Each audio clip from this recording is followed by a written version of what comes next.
Good morning, or depending on when you're listening to this, good afternoon, good evening, or good night. My name's Ross, and I was always told I had a voice for radio, so I've made a podcast all about the Pokemon trading card game. And you're listening to PTCG Radio.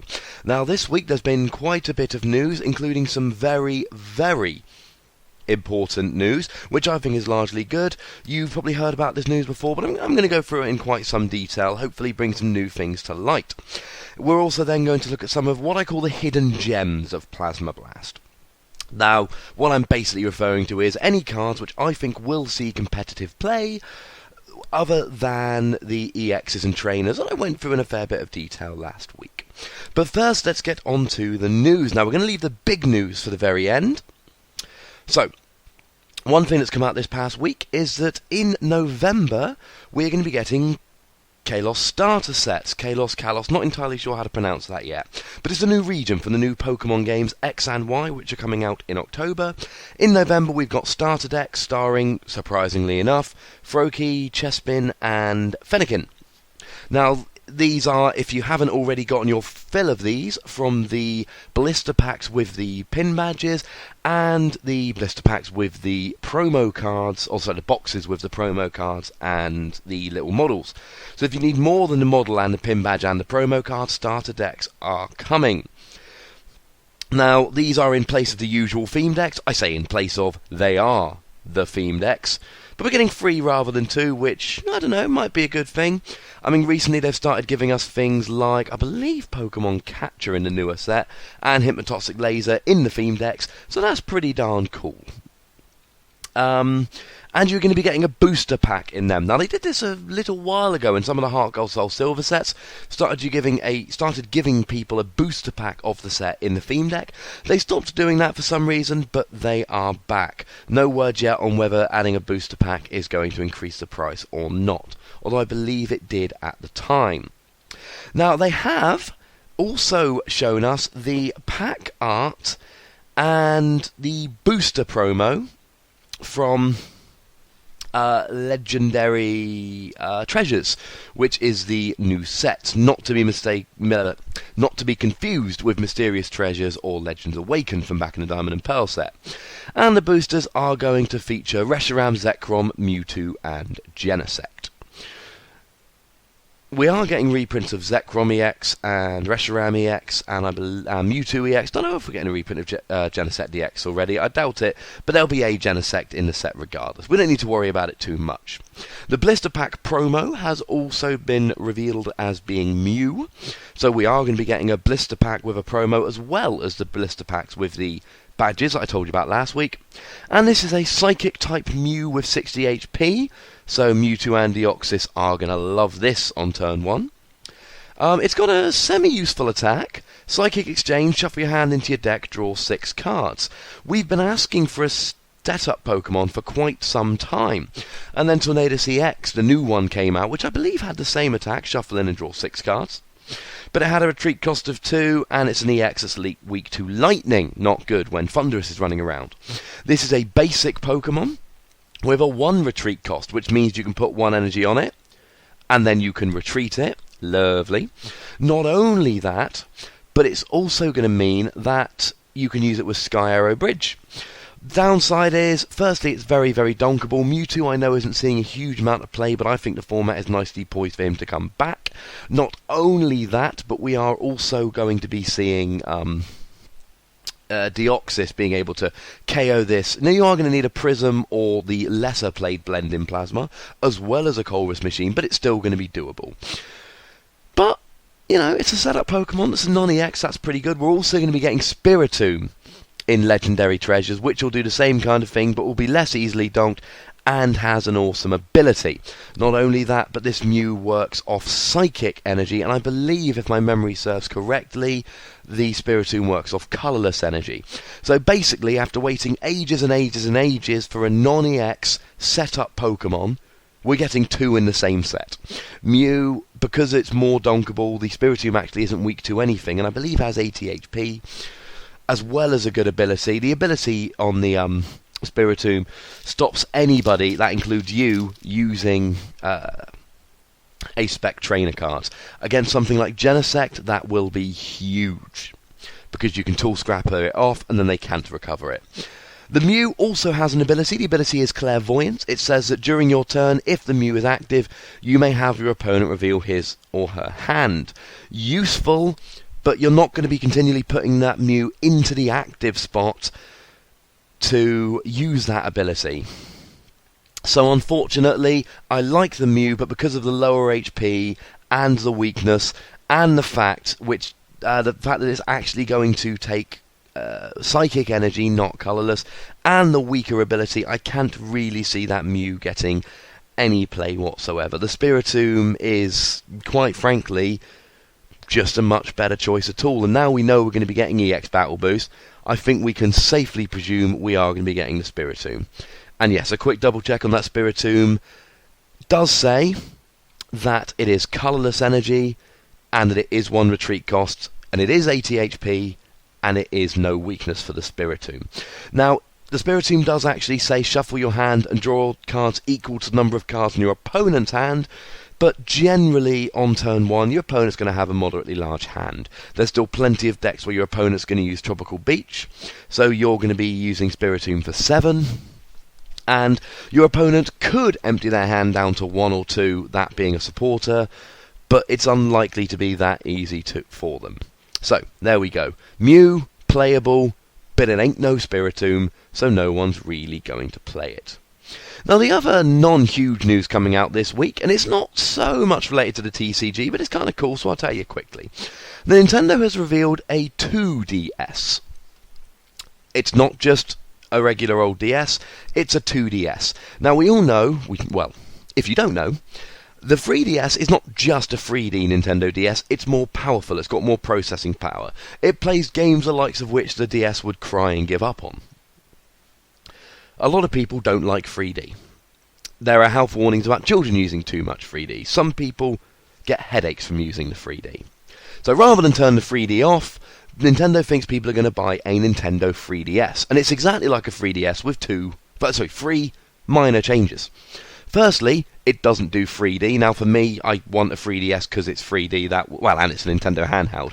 But to be honest, it was a 3D that really brought me to it. Secondly, it's $40 cheaper, which is cool, but I don't know if people are really going to be swayed by the $40. It's not a huge price reduction, and I think a lot of people would be willing to pay the extra $40 to get it in 3D. The biggest change, however, as far as I'm concerned, is that it's no longer a clamshell design, by which I mean 2 separate sides which fold together to make a smaller system. And what does this do? It protects the screen. The 2DS is it's like an old Game Boy Advance, or an old school Game Boy, to be honest. It's flat, it doesn't fold in half, and that means if you don't keep it in a case, or even if you do, then it might well end up getting scratched. Think back to how many people you knew back in the day that had broken phone screens back when they were all clamshell designs, and now think about how many people with the new iPhones and the big screen phones that have broken screens now. I'm not for it. I'm really not for it at all. Personally, I wouldn't bother. It is coming out on the same day as Pokemon X and Y are coming out, which means that more people are going to have access to Pokemon X and Y. That's clearly what Nintendo are aiming here, amongst other things, of course, and that's why it makes it into my podcast. But my warning to you guys is, it doesn't have the clamshell design, it doesn't have the 3D, and it's not cheap enough to justify it. I wouldn't bother. And now to the big news of the week. There are big changes coming to the 2014 season. That is a season which is about to start. Some of these are small changes, and some of these are quite big changes. Now, as we go through here, one thing I want to say at the beginning. First of all, I love Pokemon for doing this. The changes are largely brilliant and wonderful, and I diss Pokemon when I think they deserve it. I say they've messed up when I think they've messed up. I am not afraid to call people out when I think they've been silly, but I think it's also fair to turn around and point out when people have been good, and quite frankly, I think Play Pokemon deserve like 10 star stickers for what they've done this week. The news is wonderful and brilliant, and I'm generally all in favour of it. But the one criticism I would make is, it's really not very clear. There are several big questions which are ambiguous and are not properly answered. So as we go through here, I will be telling you very clearly what they have said, and I'll be giving you my opinions, my deductions on what they haven't said. The questions left open I will attempt to answer. I will also try and make it very, very clear when I'm telling you exactly what they've said and when I am extrapolating and giving you my own opinion, my own deductions. Not everything I say is absolutely set in stone, because it's not absolutely set in stone. So I'm going to do my best to help you to understand these changes, but some of them we don't know the answers yet. If you've got any specific questions or you don't think I've been clear enough, get in touch with me. You can find me on YouTube. Just go to YouTube, search for PTCG Radio. You'll find me very quickly and easily.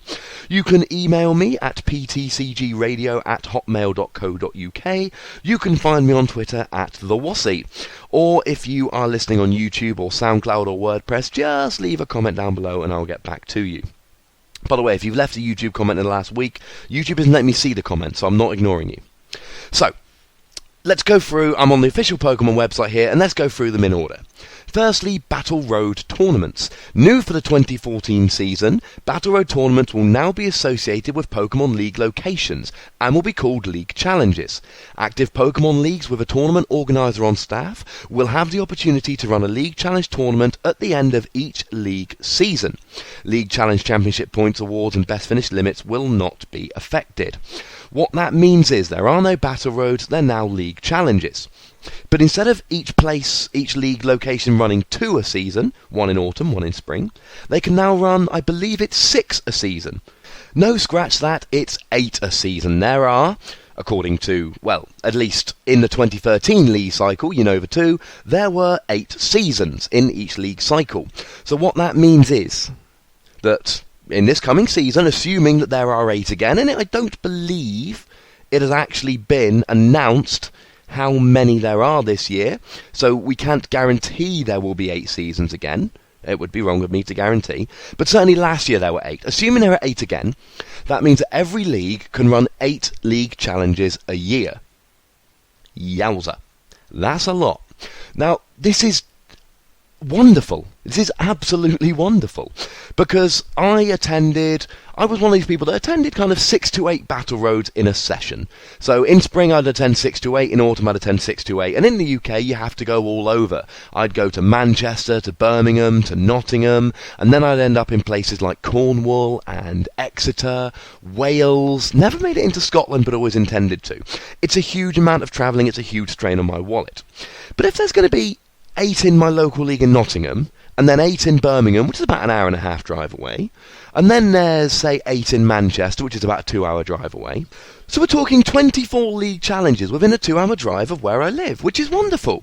It means I'm spending less money on petrol, it means I'm travelling away for less, and it also means that if I've, say, got plans with friends or girlfriend or whatever on the Saturday, if I'm driving 6 hours to a tournament and playing and then driving 6 hours back, there are no more plans that day. If I'm popping up the road to do a, say, 4 or 5 hour battle road, by the time the evening comes I can go out for a meal with friends or whatever. It's just wonderful all round. Not only that, but you've still got a best finish limit of 6, so you're not going to have people hoovering up too many points from battle roads. And you can still earn championship points from them. Now, the leak we had was that Battle Roads are going to be gotten rid of, and technically that's true, they're now league challenges, but you can still get championship points. Not only that, but if there's 8 at each league location in the year, then that means that generally they'll be less well attended. And let's face it, Battle Roads are supposed to be little local tournaments. They're not supposed to be 40 people tournaments where all the best players in the UK turn out. And in places like Nottingham, that's kind of what's been done. For people like me who want to both play and judge, and I've made no secret of that, it means that I can play some, I can judge some, and there's going to be many more tournaments in which I can do that. Now, one thing that hasn't been announced is whether there is still going to be a requirement to have 40 Professor points to attend the Professor Cups this year. Whether there's going to be more tournaments, therefore more chances to judge, therefore more chances to attend the Professor Cup, I don't know. It is completely unconfirmed. I imagine not, but I don't know. The other thing, which is very important, which is again completely unconfirmed, is how many championship points it takes to get into Worlds. Last year in the UK and the US, it was 400 championship points. Now, with League Challenges, with attending more of them, with in theory less people going to each one, it's going to be far easier for people to max out their best finish limit and get between 60 and 90 points from their league challenges. Now, if we stay at 400 championship points, that in theory means that more people will be getting into Worlds. And certainly Worlds this year was the largest ever. Pokemon seemed, especially with their last chance event at US Nationals, they seem to be wanting to get more people into Worlds. One thing which has been mooted, and again this is completely unconfirmed, is whether it might take 500 championship points to get into Worlds. The reason people are thinking this is because you get 500 championship points for getting top 4 at Nationals, not 400. And why would you be getting 500 championship points if you only need 400 to get into Worlds? What I would say is, now I've checked with Jake Warwin, so if I'm wrong about this, blame him. Sorry, Jake. And he's confirmed that he got top 4 at UK Nationals, and he was awarded 500 points when you only needed 400 to qualify last year. So if you got 100 more than you needed last year, there's no reason you shouldn't this year. When it is confirmed how many championship points you need to get to Worlds, I will of course share it with you. For the moment, I think the best assumption, and it is nothing more than an assumption, is that it will remain 400 points and that it's going to be easier to get into Worlds and more people will get in. That doesn't mean it's going to be easy, because if you look at most of the World's qualifiers, it wasn't Battle Roads that got them in, it was cities and regionals. If they do raise it to 500, that means you're going to have to max out the 90 points and still get 410 points just from cities and regionals, and that will drastically reduce the amount of people going to Worlds, which I can't imagine Pokemon doing. Again, it's a guess, but I think... And it's still going to be difficult. You know, I, for one, I bubbled loads last year. I told you all about it. Let's not go over that again. I ended up with just over 200 championship points. A few more from Battle Roads wouldn't have done anything for me. So I don't think there's going to be a huge amount more getting into Worlds, but I think there's going to be a few. Certainly, I think it would make more of a difference if they raised it to 500. League Challenge tournaments will continue to be Swiss only with no top cuts, same as last year, and you are going to have a choice as a tournament organiser of whether you run single game Swiss or best of 3 Swiss. So, in a nutshell, Battle Roads are being replaced by League Challenges. There are going to be up to 8, depending on how many league seasons there are in the cycle. But it's been 8 the last couple of years. There are going to be up to 8 at each venue. You're going to be able to attend all of them, but you can still get up to 15 championship points per event, which is absolutely wonderful. Now, there is also changes to Swiss match play and single elimination. Beginning in 2014, play Pokemon TCG Championship events above the City Championship level, i.e. Regionals, States, Nationals, and Worlds, will begin using best of 3 match play in Swiss rounds. Best of 3 Swiss rounds will have a time limit of 50 minutes plus 3 turns. This means that ties will be reintroduced into Pokemon TCG tournaments. So let's take that one for a second. Best of 3 Swiss above cities. That does not mean cities, it means above cities. People have been clamouring this for a long time. What this means is, you get donked, you're not out yet. You've got 2 more games to try and win. It means in theory setup decks have more of a chance. It means decks become less of a problem. It means drawing dead becomes less of a problem. Now, the last best of 3 event I attended was Manchester Battle Roads, and this was a best of 3, and in 5 rounds I went 4-1, but I only won the opening game once. 3 games I lost the opening game and came back to win the next 2. So I love this, because I lost to Darkrai when I drew completely dead, blah blah blah. I moan about my draws. It's going to be a lot harder for me to moan about my draws, although it's something I've said I'm going to do less next season, honestly. But it's going to be harder for me to do that in a best of 3. Now, donk's less of a problem, drawing dead less of a problem. What is going to be more of a problem is time. 50 minutes is not a huge amount of time. So the one thing I'm going to implore you to do is not play like an idiot. Don't slow play. Because in one of my games, I played against a player in his first ever tournament, and I really annoyed him by calling a judge to check on the speed of play. And the reason I did that was he'd won game 1 effectively, but there was still the slightest chance I could win. Now, maybe I should have scooped, maybe I shouldn't. He started playing very slowly at the end of game 1 and then into game 2. Now, if I don't take 4 prizes in game 2 doesn't count. Only game 1 counts, he wins. So by slow playing, he was getting a huge advantage in this game. So I had to call the judge over. And this is going to be the problem. People winning game 1 and then slow playing so that game 2 doesn't count. Oh, because if one person doesn't take 4 prizes, the game doesn't count. So if you win game 1 and no one takes 4 prizes, you win the whole match. That's in game 2. So slow playing will become more of a problem. Watch out for it. Do not be afraid to call a judge.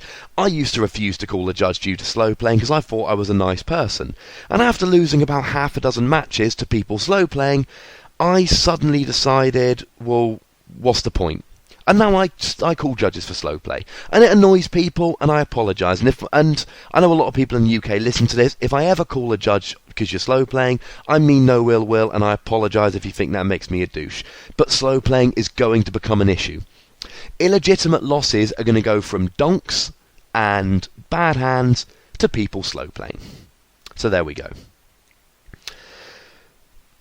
The other thing is ties. Now, I've checked the updated tournament rules document because, well, as a bit of a side note here, I've seen people posting on Hey Fonte, etc., a Facebook group, asking what's the best way to pass the professor test? Learn the stuff. Now, I'm going to admit that I have a very good friend who's a judge, and I did get a bit of help from her when taking a professor test this year. But I will also say that I read the tournament rules before I did it. I read the compendium before I did it.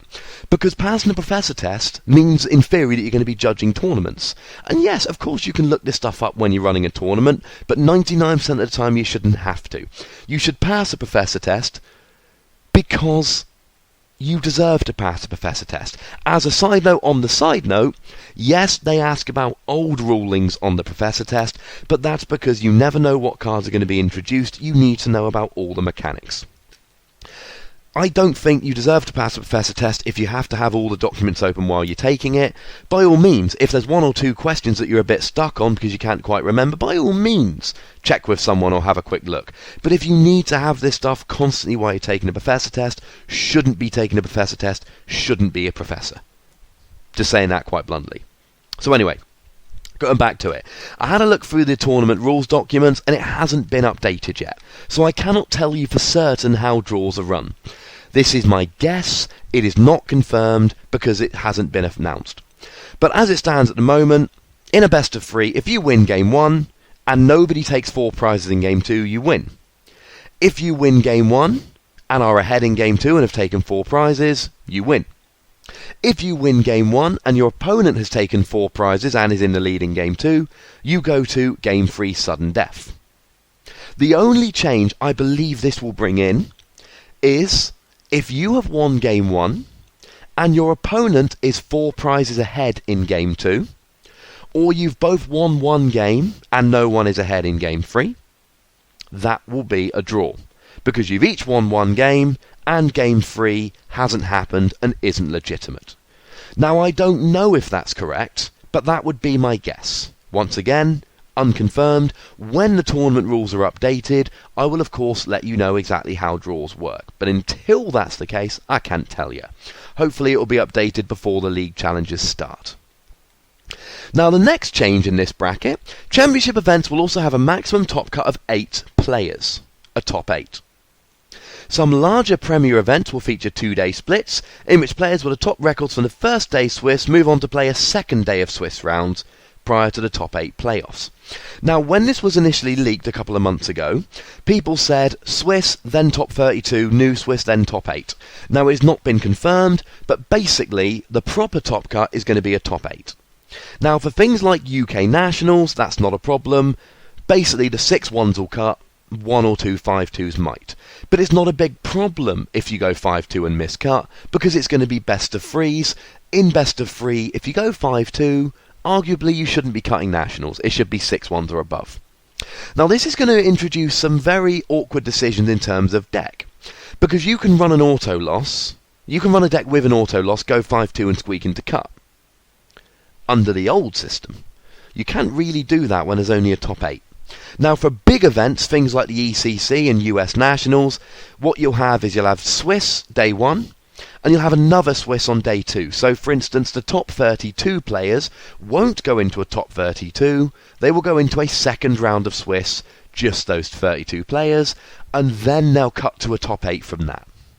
Now, whether they cut to exactly top 32 or not, I don't know. That hasn't been confirmed. But regardless, it's going to be Swiss on day 1. The second day there will be a new Swiss with the top so many players, and then a top 8. Think of it like qualifying for the Grand Prix. Again, both of these, the best of 3 and the cutting to top 8, wonderful. You couldn't have huge top cuts along with best of 3, it wouldn't work so well. But I think top 8, wonderful idea, because they've gone to the best of 3. And I think this means that more tournaments will end up with the deserving players in Top Cut who have made the right choice, made the right deck, and played well enough. So again, all in favour. There's going to be more stuff about the video game, but I don't want to go into that, to be honest. Tournament entry fees. Now, this won't be news to people outside the US, but Masters players will pay for entry into Premier events. Fees charged for entry will be determined by the event organiser and will be included in each tournament listing well in advance of the event.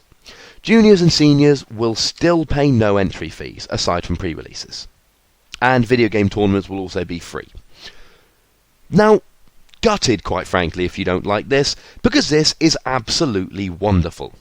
Pokemon needs more money, and Pokemon aren't willing to put it into the TCG. For those of you wondering why they're not willing to put it into the TCG, it's very, very simple. They're not putting it into the TCG because the vast amount of money, the vast majority of the amount of money made by the Pokemon trading card game is made from casual sales. People paying £3.50, £4 for a booster in a shop. Now, most of the people listening to this podcast, serious players, are going to be buying booster boxes or are going to be buying singles. We are not the people that make Pokemon money. The people that make Pokemon money are the casual players and the casual collectors who buy the odd booster here and there, who buy the sealed products, the theme decks. That's where the margins are. We want more money to put into prizes. Pokemon don't want to put any more money into it. So what do? We charge for entry. And then all of a sudden, say you've got 100-person Battle Road, and we saw these last year, 100-person Battle Road, each person chucks in a $5, that's $500 to put into prize support. Let's say that a couple $100 goes to renting the venue, etc. That's still $200-300 to put into prize support. Now, I've been paying I've never had a free tournament except for Nationals. What this does mean is that you're going to have to pay for Nationals now, whereas it was free. But this Nationals, I had a 4-hour round trip and I paid for a hotel room for 2 nights. So I don't think paying £5-10 to enter is going to be a huge deal. This is a wonderful thing. And Americans, I know you've had it easy for a long time. I don't give you much sympathy here, because we've all been paying for it. And there are wonderful places, like, for instance, Sutton Coldfield and sometimes Nottingham, etc., who give extra prizes because of the money raised. So, yeah, I think it's a brilliant thing. Going along with that, there are changes to tournament prize structure. Now, Play Pokemon are going to be increasing prize support to coincide with a charge to entry fees. Masters Division booster pack prizes will be increased at championships level, city championships level and above. So anything above Battle Roads, you're getting more boosters if you win. And prizes are being given to more players lower in the finish order. More boosters to the winners, more people getting boosters. Not only that, but 4 additional travel awards will be added to the US National Championship Masters Division. Top 8 at US Nationals are getting travel awards. I challenge anyone to tell me that's not a brilliant idea. On top of that, tournament organisers may choose to award additional prizes. Also new... Now, this has raised some confusion, so I'll read it out and then I'll go through it. Also new for 2014, US National Championships Travel Awards and travel stipends will now be awarded to the top TCG performers in the season's championship point rankings. Now, 1st to 16th place are getting a travel award, your trip to Nationals is paid for, and a $300 travel stipend. 17th to 30th, getting $750, 31st to 60th are getting $500, 61st to 100th are getting $300.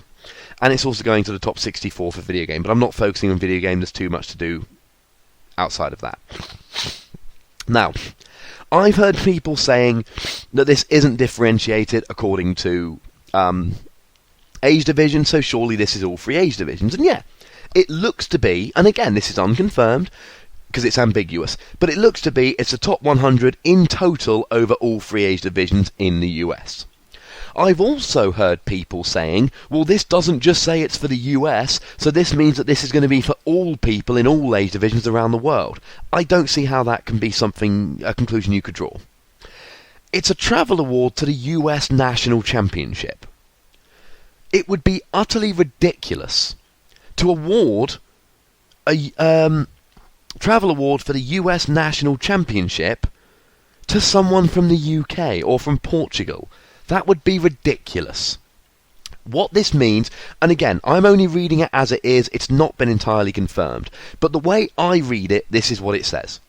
The top 100 people in the US, in all age divisions combined, will be getting at least $300 to help pay towards them getting to nationals. Brilliant. Again, wonderful. I don't see how anyone could possibly argue with this. It's a brilliant thing. Now, we could argue that it should be done for people outside the US, but the US is massive. Somewhere like the UK, it's in Birmingham. Now, even if you've got to travel from, say, Cornwall or Scotland, you're talking maybe £300 maximum for travel and 2 days in a hotel. It's not prohibitive. Not only that, but it says that championship points earned at the 2013 World Championships will not be factored into the rankings until after the US National Championships, i.e., if you earn championship points at Worlds, that is not going to give you an advantage towards earning a travel award for the US National Championships. Or to put it another way, just because you didn't go to Worlds last year does not mean you've got a disadvantage to getting a travel award for Nationals. Again, brilliant idea. Now, player awards are being discontinued. Player awards you've earned this past year will be sent out in the fourth quarter of 2013. After that, player awards are stopping. That makes me sad, especially as last year I was one of the top 100, so I got the fancy Pokemon catchers and I got the sleeves, and I like the cool promo stuff. It's the only negative change they're making. I don't hold it against them. And finally, the Professor program. Professors are going to be ranked on their tenure. How long you've been doing it, activity throughout the year, how many Professor points you've got, and the exams they choose to take. Now, whether that means there's going to be a new Professor exam above the regular one, whether there's going to be series of them that you can choose to take, I don't know. Professor ranks will determine the rewards that can be earned and the opportunity provided to staff larger events, and will eventually dictate the prize support available for the events they help to organise and run. Now, for people in the UK, we've got a couple of long-standing, wonderful judges with huge tenures who earn a huge amount of Professor points. That's good. That means they're going to bring more prizes with them. But basically what this means is, if, depending on, judging things like regionals, nationals, worlds, etc., it's going to depend on how long you've been a professor and how many events you've judged throughout the year. How can that possibly be a bad thing? Now, I've told you I'm starting to judge this year, so I'm going to be a casual judge. I'll be judging some league challenges, some pre-releases, etc. I don't really want to judge cities or regionals because I want to earn the points, but similarly, I'm aware that tournament organisers will be helping me out by letting me judge, so if there's anyone that's really stuck for a judge at a cities or regional, I may well be judging at them as well. But I'm not going to be the kind of judge that deserves to be judging regionals, and judges get handsome prize support at regionals and nationals. Yeah, I think nationals, some judges are getting like 2 boxes at nationals, as they well should. I'm not going to be judging really enough to deserve that. So I don't think I should be judging. If I don't qualify for Worlds this year, I don't deserve to be judging at Worlds, because I'm not judging like other people in the UK are.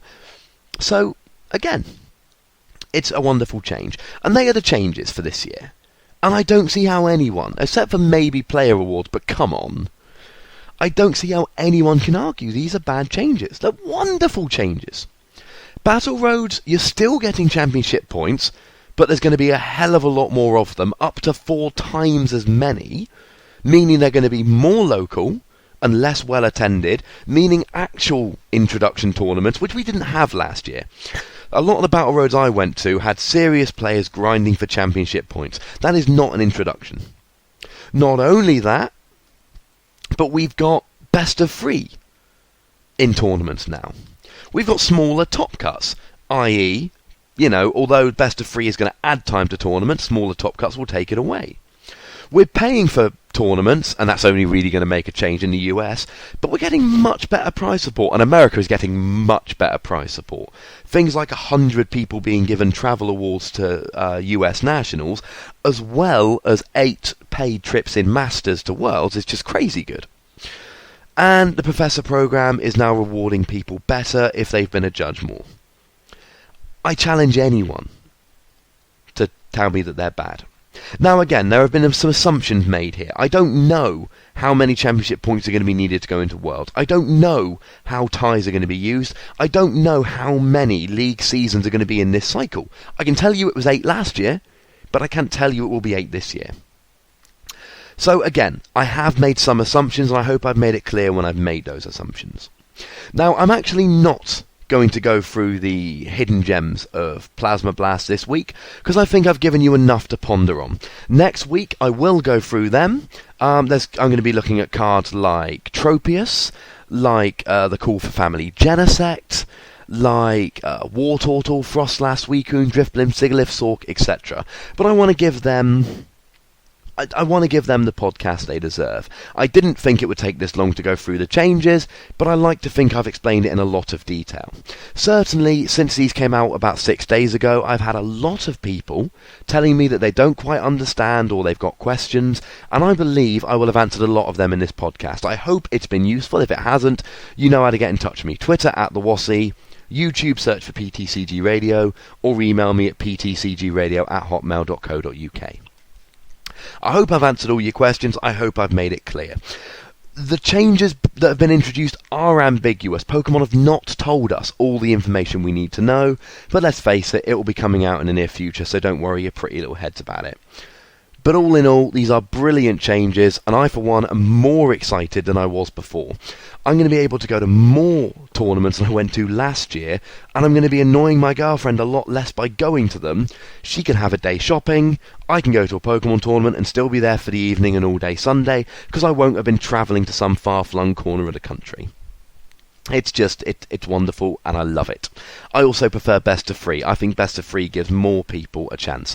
I am annoyed that I know I'm going to be calling judges for stalling, and if I'm judging, I'm going to be called for people stalling, but I think that's a small price to pay. These changes are wonderful, and I think we all moan at Pokemon all the time for doing this, that, and the other, and taking away this, and blah, blah, blah.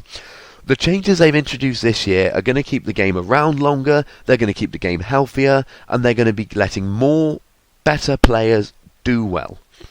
I don't see how that can possibly be a bad thing. So props to Pokemon, you're done good.